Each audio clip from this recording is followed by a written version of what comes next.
and welcome to the Monumental Mindset Podcast. I am your host, Dr. Q. Here we focus on tapping into our fullest potential to become our best possible selves. Each and every Monumental Monday, we will drop an episode that will have a word of the week as well as a metaphor to help get you through the week and incorporate in your daily lives. If you are a fan of the show, please like, comment, and subscribe to at Dr. Q the Coach on all social media platforms. This week, we have a very special guest. This is my sister, my soror, as well as one of my amazing business associates who is making moves and shakes in the world today. Her name is Crystal Tramack. She is a inspirational and motivational speaker, health and wellness coach. She is a retired military Army captain, as well as a disabled veteran and owner of Resourcefully Crys. How are you today, Crystal? I'm good. Thank you so much, Sora and sister and business associate. It is an absolute pleasure to be here with you. Thank you so much. So this word of the week this week, y'all, is really going to make a difference and impact because Crystal got some gems she is about to drop on you all today. Our word of the week is power, which simply means a physical and mental capacity to exert force on someone or something. Crystal, what does that word power mean to you? Power is a huge word. It really means that you're getting out there and making things happen. So that's in your mindset and also in your actions in daily life. So it is a huge word in my life, and it is a huge word for all of us. Absolutely. So I can't wait to dive into this. Crystal is going to give us the tea. She is going to drop some gems and educate us on the difference between a power suit versus a power bank account and power money. Crystal, give us tea. Educate the people. So I remember when I was stationed overseas in Korea, I had several suits made, and I had an idea in my head about what I wanted to look like. And I wanted to go after a power suit. I had been in a military uniform for so long, that was like an ideal goal for mine, because I knew that with a power suit came the six figures that everyone always talks about chasing after, or always wanting to attract to them. So I said, I need to get my suits ready so that I can get out here and step into the world and get ready to do some work out here. So I had several suits tailor-made for me during that time. Funny enough, one of those suits actually didn't fit for me. And now we are 10 years later, it fits now. Wow. So I said, well, this suit was made for this time. So it fit after a tragic moment in my life where I was pregnant last year unexpectedly. And unfortunately, my son didn't make it, but I went through significantly far into the pregnancy, and I had to deal with the postpartum weight. So I had to get my mindset right to get back out there and get back moving. But as I continue on this journey, I realized that it wasn't the power suit, because although we're looking at the six-figure income, the six figures is what you're making on paper. It looks great. That is not what you're bringing home. So what my mind shifted to was, it's not about the power suit. I don't want to look like money. I want the money. So it's the power bank accounts and the power money. So that is what the focus is moving forward, working on that power bank account and power money. So it is absolutely imperative that we're not worried about how we're showing up as far as, do we look like we have it all together, but that we actually have it all together. So that is the big takeaway as far as that is going after that power bank account, which that money looks a lot different than this the suit alone and that power money. Oh, I love that. And thank you for sharing your story with us. Listen, some people be trying to fake it till they make it. Right. They'll put on them suits and listen, that you just kind of hit home. It's like you will have that power suit and you really think that it's coming with the check. And that suit don't necessarily mean the check is coming with it. So I appreciate you saying that. So our goal is to not just have a power suit, but have that power bank account and have the power money that matches that power suit. Now, how would you say we get there? How would you say we get there? How do you say we get to that power money and that power bank account? So there's a lot of ways to get there. I was well on my way because I put myself in the positions to do that. So as opportunities are around, you use your resources. And so sometimes that takes you getting coaches along the way to assist you on that journey. Someone that's been there or someone that's going that direction that you want to go in, they're ahead of you and they can help get you to the place you're trying to go, as well as educating yourself. So you're not going to get it by just sitting around and watching TV and looking at all the other people on social media that looks like they're living these glamorous lives and you don't know if they really have it together or not, because as we know, social media life is not always real life. And more often than not in this society, it's not been what the real life is. So we want to go out there and educate ourselves and use our resources as far as the coaches to help us get there.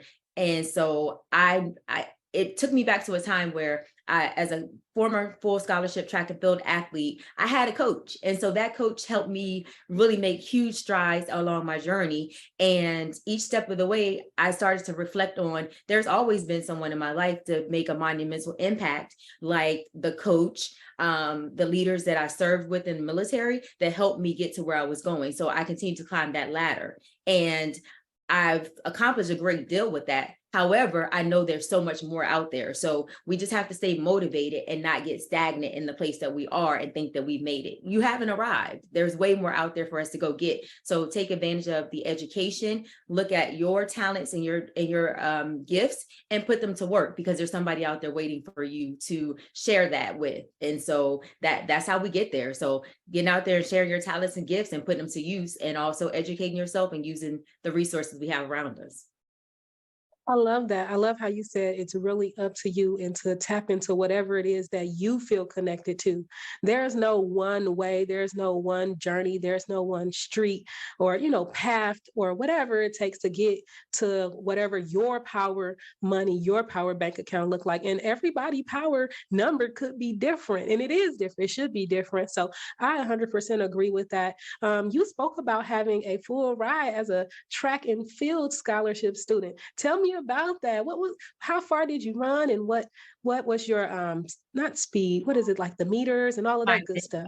Yeah. So actually, I started out in high school playing basketball. I had a friend in the neighborhood that said, let's go out for the basketball team. I had never been on an organized team. I used to do dance before that, and orchestra and chorus and things like that. But I decided I would try with her, and I tried out for the team and I made the team. And then I had the high school coach for the track team come out and say, hey, are you going to come out and try out for track and field? Well, he knew me from elementary school. So I would beat a lot of the girls and boys in elementary school. And so he remembered me from that time. So he asked me to come out and try out. So my thought process in trying out was, okay, I'll just do this to stay in shape for basketball. But I got out there and I was winning. And so I was like, as a freshman in high school, I earned my varsity letter, which is a big deal because typically people earn that around their junior or senior year. And so I earned my varsity letter. We were getting per diem, which introduces me to this money. And I was like, oh, this is money that I get to put in my pocket and I could do something else with it. So no, I'm staying in track. So with that, opportunities started to come my way for me to get scholarships. I was one of the top ranked in our area, made the all metropolitan team, honorable mention in sprint events. So I run every race from the 200 down, which are my preferences, but I also ran the 400 and 300 at times. So just depending on where I was within my high school or college journey. And now as a master's track and field athlete, I run for USA track and field masters competition level. So I'm mature now. So I intentionally put myself in the 400 to build that strength, because sometimes we have to stretch ourselves to get more out of it. So that opportunity to go to my historically Black college in Raleigh, North Carolina, St. Augustine's, on a full track and field scholarship was an absolute awesome opportunity for me to get my education as a first generational college student, and also not pay for school. So that was a great thing. And I got to do what I love. And so track and field really motivated me to go after a lot of these goals that I have accomplished in life. And one of the habits that I picked up from track and field was that I would write down goals. And so I would write down my goals on what times I wanted to run at each event, what place I wanted to make. And so those are things that have translated into my life that has allowed me to do that professionally in my career as well, and allowed me to reach the senior levels of federal employment. So it has been a great addition to my life, and instilling in me discipline and competition, positive, healthy competition. I love that. That's amazing. One, congratulations. Thank And you. two, shout out to the HBCUs because I went to Benedict College in Columbia, South Carolina, as you know. So Carolina. HBCUs Yes. for the win. Now, I did listen to some of your story before just to get some background on you. And I really liked what I heard when you said before your races, you would say, "Dear God, make me a bird so I can fly far away." Yes. That was deep and it came from the movie Forrest Gump, right? Yes. Yes. So when you would say that like mantra to yourself, it would allow you to kind of just feel like you was a bird that just took off when it came to time to run. Yes. So I had a teammate that came from Oklahoma, and she and I were like the top rank on our team. And so we would go over and sit in the field right before we ran the 200-meter dash. So I was really good in the 200-meter dash too, but I really loved the 100-meter. And so before we would go on the starting line, you got the butterflies. I would just say, we would get down and we would say, "Dear God, make me a bird so I can fly far, far away from here."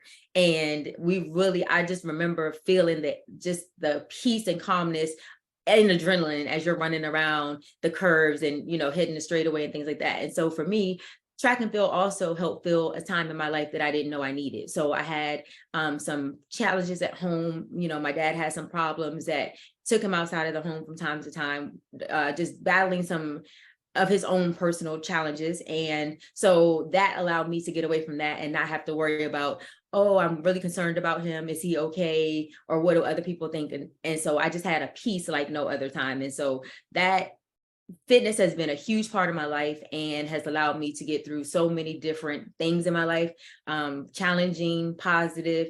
And so I will never let it go. I'm continuing to defy the odds, and I'm looking forward to pushing others to do the same. I love it. That is absolutely amazing. So I did hear you say you currently still run track and field and you are a transformational health and wellness coach. Now tell me about that. Who do you work with? What is it that you do? How do you help them? Give me tea. So I work with women that need assistance with busy women. I work with busy women. So we all have life. Life happens for us all. So we're moms, we're wives, we are siblings, we are friends, we are caregivers, excuse me. So it takes a lot of times. And a lot of times we're full-time employees, whether it's as our own business owners or working for someone as a full-time employee, as a W-2 employee, or a combination of both. So that takes up a lot of time. So I empower women to move where they are, to make sure that they are moving something every day. So that is my big, that is a statement, my motto that I like to say all the time: move something. Where that came from is sometimes I don't feel like moving something, but I get up and do something because something is better than nothing. And I do positive self-talk. So even if I'm out on a run and I don't feel like doing it, I'm like, you got this, suck it up. You can get it done. You've done it before, you can do it again. And so I'm talking to myself along the way. You don't feel like having maybe as an intense workout as you've had before, but let's get out there and do something. And most of the time when you get out there and start moving, you're going to be stretched and want to do more. So if that's getting up and walking a little bit more in the neighborhood, walking a little further, taking the stairs, hopping on the treadmill, walking, or calling over a friend, whatever that is for you, move something. So yes, I'm very, very big on that. I love it. I remember when we were in Atlanta and boy, I walked up following stairs. I was like, whew, I'm tired. He said, "See, you need to get to moving more." And I'm like, you're right, because I was a little slack on my little workout regimen. So getting back to it. Um, I I love everything that you're saying. I'm an advocate for moving. And I did see that you had something that you're pushing right now called Move Something May. Yes. And you were doing fitness challenges and things of that nature. So if you're listening or watching and you would love to be a part of Crystal's different challenges, her Move Something May, if you're ready to take on this fitness journey and you need somebody to help you along the way, Crystal is ready. She is ready and able. She is a military veteran. She is a captain, retired and disabled. Now tell the people how a disabled military veteran can still move, because some people, they like to use that as an excuse now. We knock down excuses. We don't live in excuses. We don't operate in those. So tell the people how you are still able to push forward even though you're a disabled military veteran. Absolutely. So as you said, movement is important. If we don't move, we can't be in our best health to do anything else in life. And so if we don't have health, we can't show up in our jobs, we can't show up for our family members, we can't show up for ourselves. So we have to have our health intact. And that is a big, big concern within the world, especially within the United States. We're really falling behind when it comes to that, as far as physical fitness and different chronic health issues that can absolutely be impacted by your fitness and nutrition, your physical activity, and the things that you're putting in your body. So a lot of times we look over those things and we just say, oh, we don't have time to do that. So yes, absolutely. It is move something may. And I have different aches and pains and challenges that happen in my body. I absolutely do. What I do is make modifications. Maybe today I'm having a challenge where I'm having a little bit of extra wrist pain, but I don't do a full push-up, or I don't do a push-up. I maybe do arm curls instead. And you're using strength bands and dumbbells, whatever it is that's available to you to make those modifications. Doing body weight activities, body weight exercises, because you want to maintain as much muscle strength as well as mobility for as long as possible, so that you can have the best quality of life as you move forward, as we continue to age. We don't have to listen to the lies that they say, oh, it's happening because you're getting older. All of that is not true, or it's happening because it's genetics. It's happening because we're not moving something and we're not being mindful about what we're putting in our body. So it is very, very important for us to do that. I also use different type of support to help me with recovery and rest. So one, we definitely have to get enough sleep. We definitely have to drink enough water. Many of us don't drink enough water, and many of us aren't getting enough sleep. I use my physical therapist to help me, with working on the muscles and things like that. I go and seek out other opportunities, like going into cryotherapy, where it's freezing and you don't remember what those injuries feel like, but your body operates. And so sometimes we have to go through a little discomfort to get the best result out of what we have. So we have to get moving. So it always feels a little more uncomfortable in the beginning until we get used to it, and we continue to build on it from there. So it is absolutely imperative that we get out there and moving something. I like how you said it's do the modifications. Like sometimes, and I ain't gonna lie, sometimes I do the modifications too, y'all, because I be like, oh Lord, this ain't gonna give. But you give your all, you give your best. And if your best means that you have to modify. You don't want to push yourself too hard where you end up giving yourself even more of an injury or things of that nature. Now, I did like you also mentioned that getting enough rest, getting enough water, and that is imperative, because today I just got my voice back. I didn't have my voice since Saturday.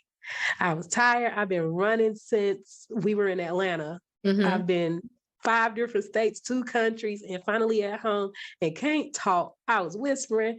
People can't hear me. They think I'm ignoring them. And I'm like, no, I'm talking to you. So it just was absolutely ridiculous, but I needed rest. I needed to listen to my body. And when I woke up this morning, I said, good morning. A little bit came out. Then throughout the day, a little bit more. And I'm like, okay, got my voice back. This is my money maker, y'all. I can't be without my voice. But I'm happy that I was able to get my voice back in time to do this interview with you and to have you on the show, because you are giving us some gems. Now, usually what we'll do is transition to part 2 of the show, which is where we will have a metaphor or phrase that we will incorporate, and it's going to go hand in hand with our word of the day, which is power.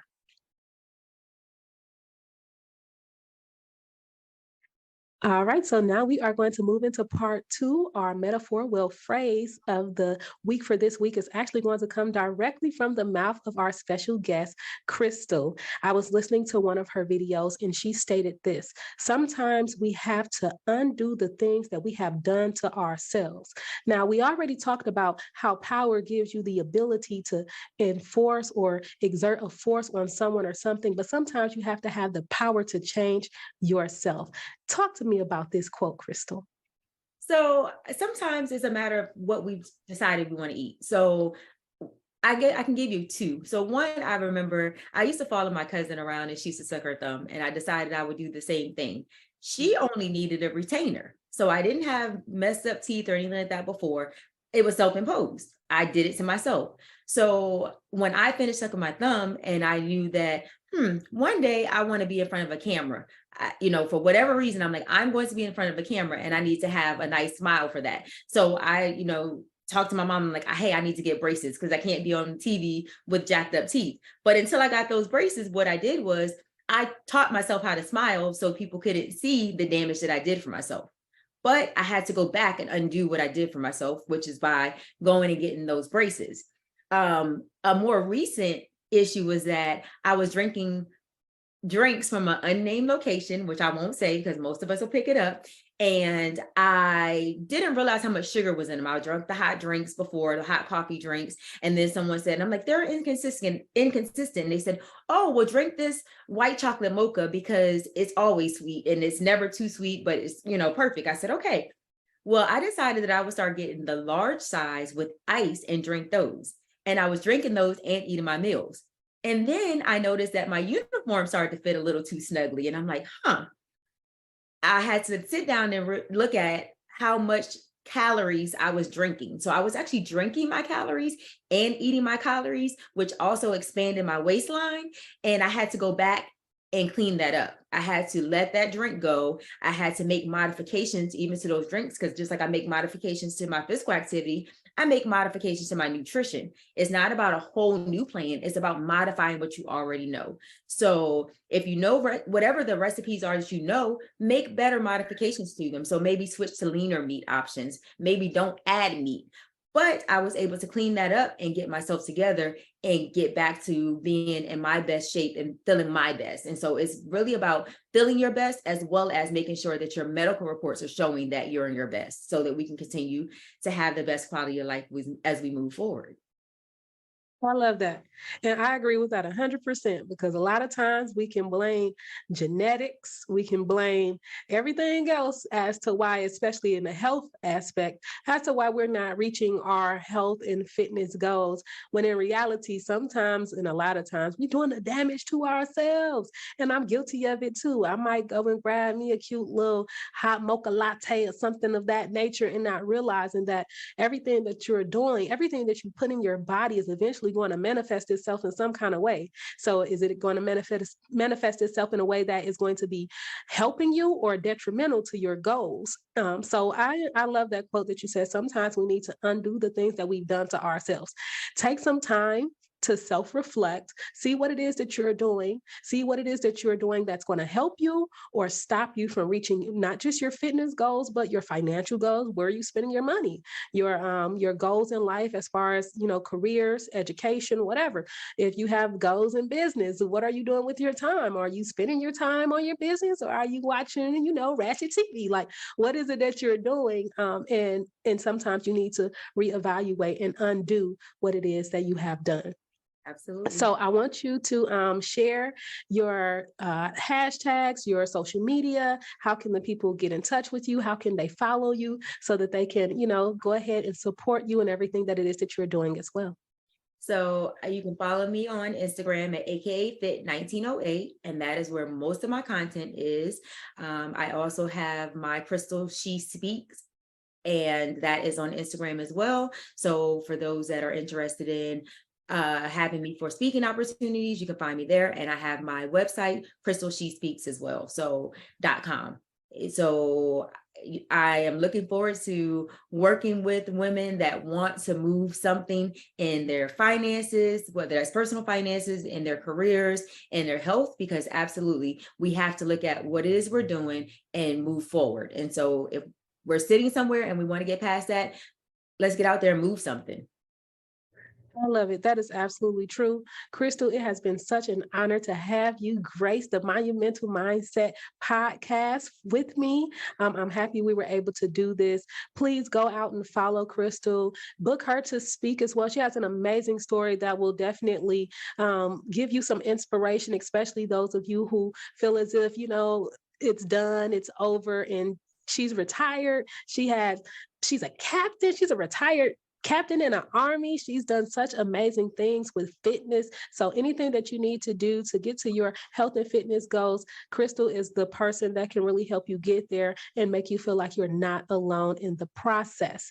So that's it. That's all I have for you guys. Always remember that the sky is not the limit because there is more out there beyond the clouds. I'll see you next week.